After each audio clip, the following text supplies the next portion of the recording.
আউযুবিল্লাহি মিনাশ শাইতানির রাজিম। বিসমিল্লাহির রহমানির রহিম। আসসালামু আলাইকুম। এখানে যেহেতু কুফরির পরিণাম ফল এবং আল্লাহর কুদরতের নিদর্শন বর্ণনা করা হয়েছে করা উদ্দেশ্য, তাই হযরত মুসা রাদিয়াল্লাহু তাআলা এর সাথে মিশরে জীবনযাপন সম্বন্ধীয় অন্যান্য সংশ্লিষ্ট ঘটনা বলে বাদ দিয়ে শুধু মিশর ত্যাগের বৃত্তান্তই বর্ণনা করা হচ্ছে। অতঃপর মুসা রাদিয়াল্লাহু তাআলা কোনো উৎসবের ভান করে ফেরাউন হতে অনুমতি গ্রহণ করে বনী ইসরায়েলকে সপরিবারে নিয়ে সিরিয়ার দিকে রওনা হয়ে গেলেন এবং বনী ইসরায়েলের ফেরাউন সম্প্রদায় হতে অলঙ্কার দিয়ে ধার করে নিয়েছিল, যেমন সাহায্য স্বার্থে লোকেরা সমবেত হয় এবং ঘোষণাও করেছিল যে ভয়ের কিছু নেই। যাই হোক, ফেরাউন তার বাহিনী সহ তাদের পিছু ধাওয়া করল এবং উল্লাস লগ্নে লোহিত সাগরের তীরে এসে দেখা পেল। বনে ইসরায়েল তাদেরকে দেখে ভয় পেল। হযরত মুসা রাদিয়াল্লাহু তাআলা তাগীদকে সান্ত্বনা প্রদানের সুরে বললেন, আল্লাহ আমাদের সাথে আছেন। আল্লাহ পাক হযরত মুসা রাদিয়াল্লাহু তাআলাকে আদেশ দিলেন তার লাঠি দিয়ে সাগরে আঘাত করতে। আঘাতের সাথে সাথে জলস্রোত বন্ধ হয়ে দুই দিকে দুই পাহাড়ের মতো দণ্ডায়মান হয়ে রইল।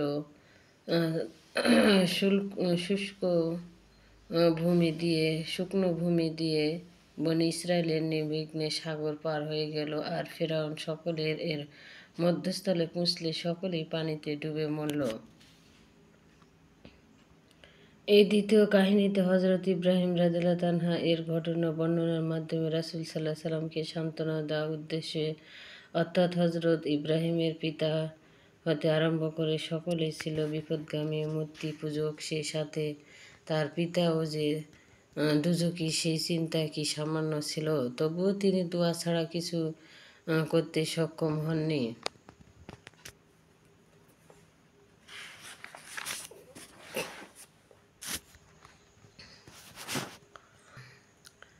অতএব হে সম্মানিত নবী, আপনি এত চিন্তা কেন করবেন? কাফেরদের এই দুরাচার তো কোনো নতুন কিছু নয়। হযরত ইব্রাহিম রাদিয়াল্লাহু তাআলাকে তার বংশীয় লোকেরা আগুনে ফেলেছিল যেন তিনি পুড়ে ছাই হয়ে যান, কিন্তু আল্লাহর রহমতে সেই আগুন তার কোনো ক্ষতি করতে পারে না।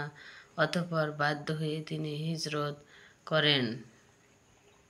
হযরত ইব্রাহিম রাদিয়াল্লাহু তাআলা তার দোয়ায় জান্নাতের নঈমের অধিকারী হওয়ার এবং কিয়ামতের দিনে লাঞ্ছনা হতে মুক্তির দোয়া করেছিলেন, যা হতে হে কুরাইশ সম্প্রদায়, এটি বোঝা যায় যে তোমাদের সম্মানিত আদি পুরুষ হযরত ইব্রাহিম রাদিয়াল্লাহু তাআলা ও জান্নাত জাহান্নামের অস্তিত্বে এবং পুনরুত্থানের ব্যাপারে বিশ্বাসী ছিলেন। তার মধ্যাবলম্বী হওয়ার উপর তোমরাও গর্ববোধ করো। অতএব এই বিষয়ে তোমাদের তর্ক করা উচিত নয়।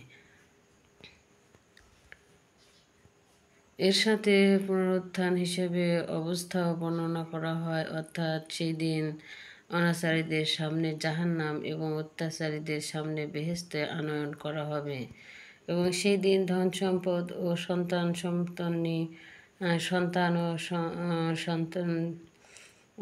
সন্ততি কোনো কাজে আসবে না। যে ব্যক্তি প্রবৃত্তির কামনা ও শয়তানের অনুসরণ হতে মুক্ত পবিত্র অন্তর নিয়ে আসবে, সেই ব্যক্তি ওই দিন নিস্তার পাবে এবং তার সম্পদ ও সন্তান কাজে আসবে। এই আয়াতে নিশানা বলে আলোচনা বোঝানো হয়েছে, এর লাম উপকার্থে ব্যবহৃত হয়েছে। অর্থ এই যে, হে আল্লাহ, আমাকে এমন সুন্দর পন্থা ও উত্তম নির্দেশন দান করুন যা কিয়ামত পর্যন্ত মানবজাতি অনুসরণ করে এবং আমাকে উত্তম আলোচনা ও সৎ অবলম্বী দ্বারা স্মরণ করে। ইবনে কাসির রুহুল আনানি আল্লাহ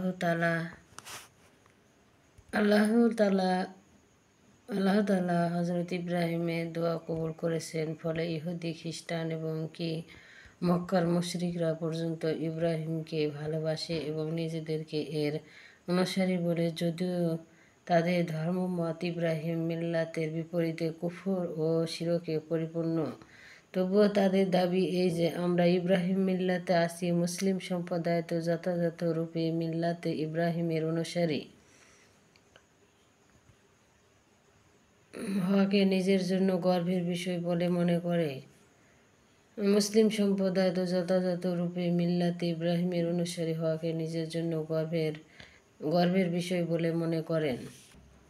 আলোচ্যাতে প্রথমত মুশরিকদের উক্তি বর্ণিত হয়েছে যে তোমার অনুসারী সকলেই নিচু শ্রেণীর লোক, আমরা সদ্ভাত বংশের হয়ে তাদের সাথে কিভাবে একান্ত হতে পারি। নূহ রাদিয়াল্লাহু তাআলা এর প্রতি ঈমান আনতে অস্বীকার করার এটাই ছিল প্রধান কারণ। নূহ রাদিয়াল্লাহু তাআলা বললেন, আমি তাদের কাজকর্মের অবস্থা জানি না। এতে তিনি ইঙ্গিত করেছেন যে তোমরা পারিবারিক আভিজাত্য, ধনসম্পদ ও সম্মান ও জাঁকজমককে ভদ্রতার ভিত্তি মনে করো। তোমাদের এই ধারণা ঠিক নয়, বরং সম্মান, অপমান এবং ভদ্রতা ও নিচতা প্রকৃতপক্ষে কর্ম ও চরিত্রের উপর নির্ভরশীল। তোমাদের তরফ থেকে তাদেরকে এত রজন বলা চরম মূর্খতা ও বই কিছুই নয়। আমরা প্রত্যেক ব্যক্তি কর্ম ও চরিত্রের সম্পর্কে অবগত নয়, অতএব এই প্রকৃতপক্ষে কে ইতরজনক এবং কে ইতরজনক এবং কে ভদ্র আমরা তার মীমাংসা করতে পারি না।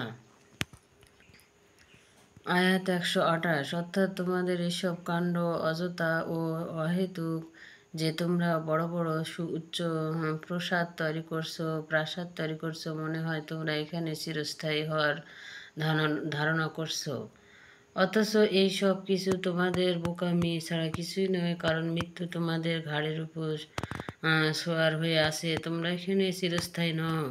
প্রাচীন জাতিসমূহের নির্মিত স্মৃতি শোধমালা এখনও অকেজ হয়ে পড়ে রয়েছে, অথচ এগুলো নির্মাতাদের কারোর নাম নিশানা পর্যন্ত কেউ জানে না। আর এই দিকে তোমরা সেই বিষয়ে ঠাট দেখাতে এমন কঠিন হৃদয় হয়েছে যে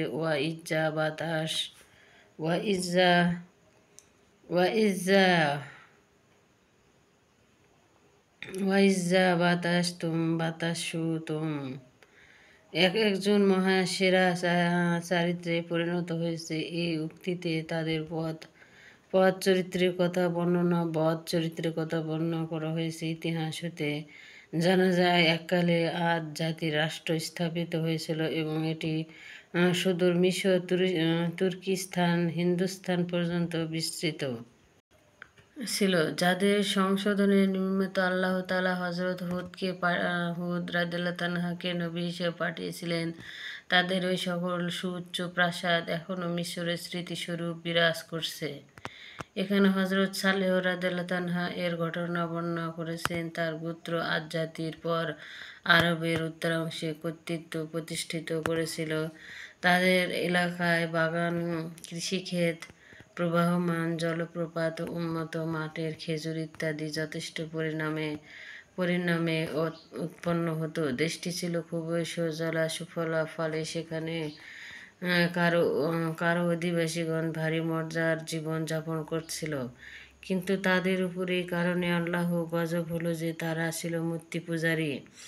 লুটতরাজ, চুরি, ডাকাতি ছিল তাদের নিত্য নৈমিত্তিক স্বভাব। এছাড়া তারা আরও বহু বেহায়াপনায় লিপ্ত ছিল এবং কিয়ামতেও অবিশ্বাসী ছিল এবং ঝগড়া প্রিয় লোকদেরকে নিজেদের নেতা বানিয়েছিল। আসসালামু আলাইকুম। ভিডিওটি ভালো লাগলে লাইক, শেয়ার এবং কমেন্ট করবেন।